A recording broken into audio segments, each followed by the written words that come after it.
Jason Brooks had grease under his fingernails, a wrench in hand, and not $1 to his name.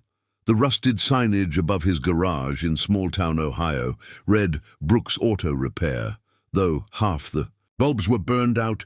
His father started the shop, but Jason inherited it and its debts. The only thing keeping it alive was Jason's unshakable will and hands skilled beyond belief. He often worked late into the night just to cover bills. One rainy afternoon, the sound of luxury tires crunching gravel stopped him mid-repair. A black SUV rolled in, out of place among rusted Fords and broken pickups. The door opened slowly. A man stepped out, then quickly walked around to open the passenger side. Jason watched, curiously.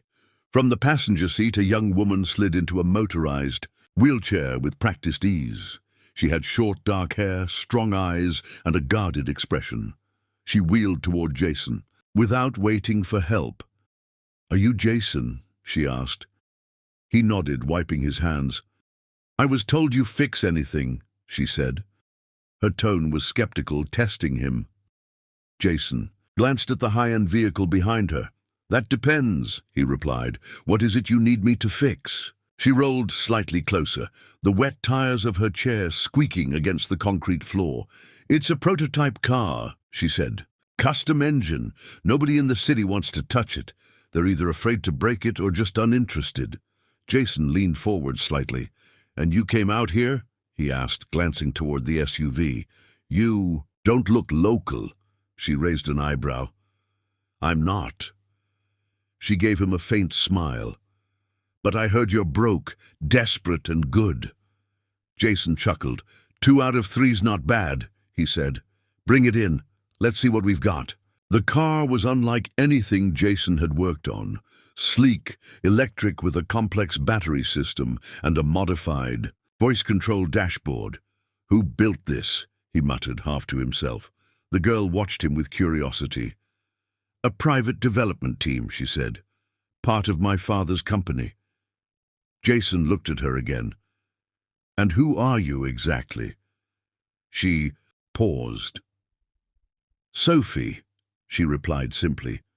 "Just Sophie." Jason respected that answer. He didn't push. As he popped the hood, he could feel her eyes on him, not judging, just watching, as if studying how he worked and how he carried himself. Jason started diagnosing the issue, mumbling to himself in the language only mechanics understood. He pulled out a few tools, made notes on a clipboard, and asked her questions, technical ones. To his surprise, she understood everything he said.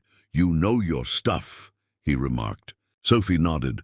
"I was being trained to lead an R&D division before." She stopped. Jason didn't pry. He understood that silence sometimes carried more weight than stories. She stayed for hours while he worked. Occasionally, she'd make a dry remark that made him laugh. He hadn't enjoyed someone's company like that in months. When the rain picked up again, thunder rumbled through the walls of the garage. Jason offered her a warm blanket from the shop's small waiting area. It smelled faintly of oil and soap. She didn't seem to mind. "Most people treat me like glass," she said suddenly. "You don't." Jason shrugged. "Glass shatters. You seem more like steel." Sophie looked at him, surprised. "That might be the nicest thing anyone said to me in a year," she said quietly. Jason smiled, then went back to work. The garage felt less like a place of struggle and more like shelter that night. She left late that evening, promising to return the next day. True to her word, she came back with coffee and a curious look in her eyes. Jason had spent half the night reading technical specs on the vehicle. He wanted to impress her, not because of her money or the fancy car, but because she saw something in him. Over the next week, Sophie became a regular. Sometimes she asked questions, other times she just sat and listened to music on her headphones while he worked, and slowly Jason began to look forward to her visits. Their conversations shifted from cars to life. Sophie confessed how she became paralyzed in a skiing accident at age 19. Jason told her about losing his mom and growing up inside this very garage. They didn't pity each other. They simply shared. One afternoon, Jason handed her a small part from the engine and explained how it worked. She held it with fascination, like someone holding a piece of the world's puzzle. "You ever think you're meant for something bigger than where you ended up?" she asked. Jason nodded slowly. "Every single day," he whispered. The bond between them deepened, unspoken but undeniable. Jason never asked where she went when she wasn't at the shop, but he noticed the sleek security car that sometimes followed her SUV. He never brought it up. If she was hiding something, she had a reason. What mattered was that when she was with him, she wasn't hiding. He caught her smiling more, laughing even. Sometimes she would help him sort tools, and once he caught her humming to a rock song playing on the radio. It was the kind of music that belonged to long road trips and freedom. The repairs took time, longer than they should have, and maybe that was intentional. Jason knew how to fix it, but he also liked having a reason for her to come back. Sophie didn't seem to mind. She watched his hands work, noting how steady they were, how focused he became when diagnosing a problem. "You don't just fix cars," she said once. "You fix broken things." Jason looked at her thoughtfully. "Sometimes," he said, "but sometimes it's the broken things that fix me." She didn't reply, but her expression said everything. Her eyes lingered longer than usual that day. One afternoon, Jason found her already inside the garage, waiting for him. "I wanted to surprise you," she said, laughing. She handed him lunch from a local diner. "I've been watching you skip meals all week." Jason accepted it with a grateful smile. "Your trouble," he teased. "The good kind," she added. There was a warmth in the way she said it, not flirtatious, but deeply real. As they ate on an overturned tire beside the tool bench, a comfortable silence settled between them. The kind of silence that only happens when people stop pretending and start being themselves. That day, Jason noticed something different. Sophie was wearing a brace under her pants and using a walker instead of her chair. "Physical therapy," she said, casually when he noticed. "I've been pushing myself harder lately." Jason was stunned. "Why now?" he asked. She met his eyes. "Because being around someone who doesn't give up made me realize I've been giving up on myself." The emotion in his throat caught him off guard. He turned away to hide it, but Sophie noticed. She didn't press. Instead, she simply walked, however shakily, back to her chair with quiet determination. One evening, just as Jason was closing the garage, Sophie returned, but this time she wasn't alone. An older man in a suit stood beside her. Jason wiped his hands nervously. "Jason, this is my father," she said. Jason's jaw tightened. He suddenly realized who she really was. Sophie Harland, daughter of Richard Harland, CEO of Harland Technologies. Her last name had never come up, and now it hit him like a freight train. Her father extended a hand. "I've heard a lot about you," he said. Jason shook it cautiously. "I didn't know she was your daughter." Sophie looked at him and said, "I didn't want you to know, not until I knew who you were, when no one was watching." Jason felt exposed, unsure of what to say, but her father continued, "You've given her something I couldn't buy, a reason to believe in herself again." Jason's throat tightened again, this time with pride. He glanced at Sophie, who smiled gently. "I wasn't lying when I said you fixed more than my car." Jason managed a soft laugh. "I was just doing my job." She shook her head.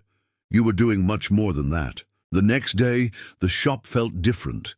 Sophie arrived with plans, actual blueprints, and a proposal. "We want to partner with local garages and build a new program," she explained.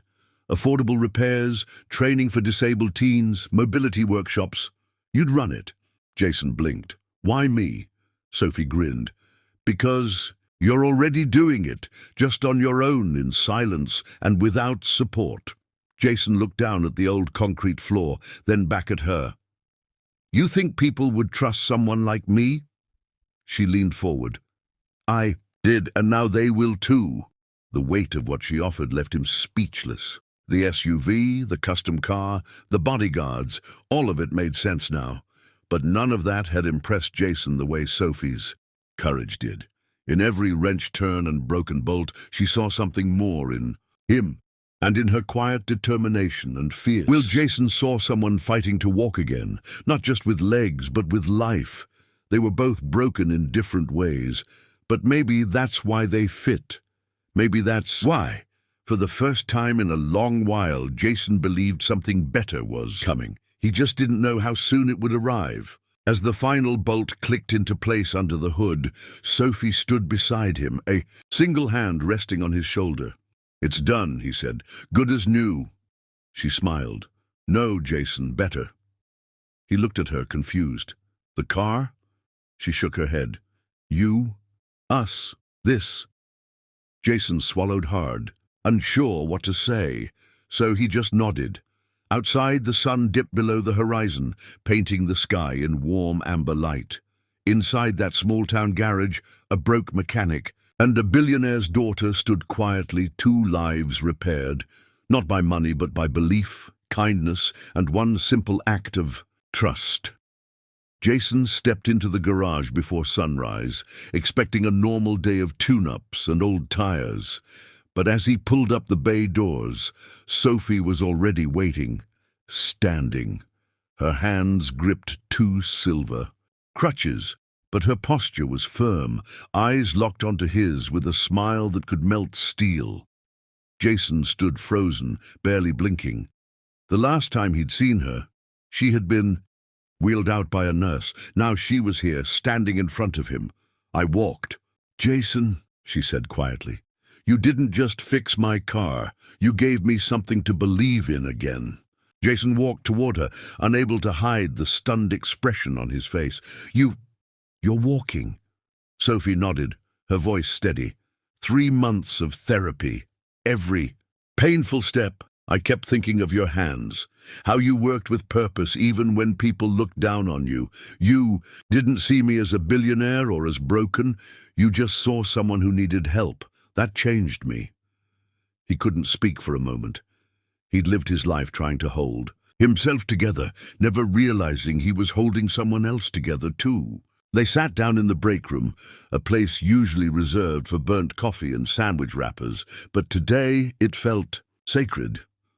Sophie spoke openly, describing how the memory of his quiet strength gave her the will to push harder in her recovery. She had purposely kept her identity hidden to see if people would treat her as a person, not a symbol of wealth. Jason had passed the test with grace. "Most people tried to impress me or avoided me. But you didn't. You offered me warmth when I didn't know I needed it." Jason shook his head, still trying to process what she was saying. "Sophie, I was just doing my job. I didn't see a billionaire's daughter. I saw a girl who deserved kindness." She smiled. "And that's why I'm here. I want to offer you something more." From her bag, she pulled out a tablet and handed it to him. On the screen was a full proposal, a mobility and rehabilitation workshop to be opened across small towns using Jason's garage as the first hub, fully funded, staffed. His name at the top. Jason stared at the screen, heart pounding. "You want me to run this?" Sophie nodded. "You're more than a mechanic, you're a healer. You understand motion, balance, structure, things most people take for granted. I want to create a place where people like me can come not just for repairs, but for hope. And you're the only one I trust to lead it." He rubbed his eyes, unsure if he was dreaming. All his life he'd been fixing broken things. Now, someone wanted to build something beautiful with him. He leaned back in his chair, thinking about the years of hardship, the unpaid bills, the loneliness. Could he really take this on? He looked at Sophie and saw not the wealth, but the unwavering trust in her eyes. "You know I'm not trained for this, right? I didn't finish college. I've never run anything bigger than this garage." Sophie reached across the table. "Neither had my father when he started. He built his company in a garage too. Talent doesn't always wear a suit, Jason. Sometimes it wears a greasy t-shirt." The following week, architects and therapists walked through the garage, discussing renovations, accessibility, the therapy rooms and advanced tools. Jason stood among them, still in disbelief. His old co-workers and customers watched curiously as plans unfolded. Word spread. Fast. Something big was happening in the small town. The once ignored mechanic shop now buzzed with reporters and inquiries. When asked what changed everything, Jason always pointed to the moment he fixed a bike for a girl who believed more in second chances than brand names or fame. Construction began in earnest. Sophie visited daily, offering suggestions and checking progress, but never overshadowing Jason's leadership. They worked as a team. She handled administration, funding, and PR. He led design, repairs, and hiring. He brought in former veterans and underpaid technicians, people like himself, giving them dignified work and meaningful purpose. Soon, the garage transformed into something astonishing. A place where kids learned to walk again, wounded athletes rebuilt their strength, and families found community through unexpected healing. Opening day arrived with sunshine and a full parking lot. Sophie, now walking without crutches, cut the ribbon beside Jason, who had traded his oil-stained shirt for a clean button-up. Reporters captured every moment as people from across the state visited to see the new mobility center, a place where engineering met empathy. Jason gave a humble speech, thanking his late parents, his town, and especially Sophie. She reminded me, he said, that being seen for who you are, not what you have, is the greatest repair of all. Weeks passed and success only grew. Stories poured in. A child who walked after spinal surgery, an elderly woman who regained independence, a teenager who got a custom-fitted bicycle after losing a leg, each one traced back to the day Jason fixed Sophie's car. Local schools began partnerships. Medical professionals volunteered hours. What started as one man's survival became an entire town's rebirth. Jason's hands, once used for patching broken engines, were now shaping lives. He never imagined that compassion could be as powerful a tool as any wrench. On a quiet evening after hours, Jason sat in the same break room, now filled with photos, awards, and thank-you notes. Sophie joined him with 2 cups of coffee. "How does it feel?" she asked. He smiled. "Like I'm finally home." She looked around the place. "You changed so many lives, Jason, including mine." He leaned in. "And you gave me a future when I thought I had none. Funny how fixing a bike led to all this." She chuckled. "Sometimes the smallest turns are the ones that change everything." They walked through the center in silence, admiring the equipment, the therapy rooms, the photos lining the halls. Each picture held a story, a child taking their first step, a man smiling beside a rebuilt wheelchair, a hug between a patient and a technician. Jason stopped by the first bike he ever fixed for Sophie. It sat on a platform, preserved and polished, with a small plaque, "Where it all began." He ran a hand over the handlebars, remembering her laughter, her courage, and the belief she gave back to him. Months later, Sophie's foundation launched 6 more centers, all modeled after Jason's. He became a keynote speaker at community development events and was featured in magazines. Yet he remained grounded, always returning to his original garage every morning, ready to help the next person who walked in. People traveled from out of state just to meet him. But for Jason, success wasn't measured by fame. It was in the quiet moments, when someone smiled after walking again, or when a mother cried watching her child ride for the first time. Sophie and Jason remained close. They were different in many ways, but bound by something stronger than background or wealth, shared purpose. They often laughed about the irony. "You were the billionaire's daughter," he'd say, "but you gave me the fortune." She'd respond, "And you were just the mechanic, but you rebuilt more than metal." Together they taught the world something profound, that dignity can be restored with simple acts. And that belief in someone is often the first repair needed before any real transformation can begin. One evening, Jason received a letter from Sophie's father, the elusive CEO he'd never met. In it he wrote, "I spent my life building tech that moved the world forward, but you, through a single act of kindness, moved my daughter's soul. Thank you for giving her something I never could, a reason to walk again." Jason folded the letter slowly, eyes stinging. That acknowledgement wasn't about business, it was about humanity. And in that moment, where he felt a healing in himself he didn't know was still needed. The following spring, they hosted a Ride of Hope event where disabled children from all over the region came to test custom-built bikes.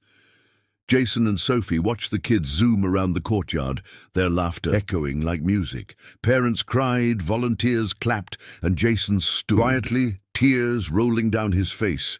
Sophie took his hand and whispered, "We did this." He nodded.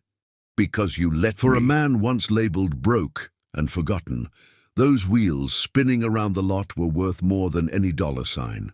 As twilight set in, Jason looked across the courtyard, remembering the darkest years of his life, when the garage was barely open, when hope was too expensive to afford. Now those same walls sheltered possibility. He had built more than a center. He had built a legacy. Sophie stood beside him, her journey no longer one of dependence but of empowerment. The mechanic and the billionaire's daughter, of unlikely allies, had reshaped each other's lives through a single choice: to care. In day, that they had found something richer than money, purpose, love, and freedom.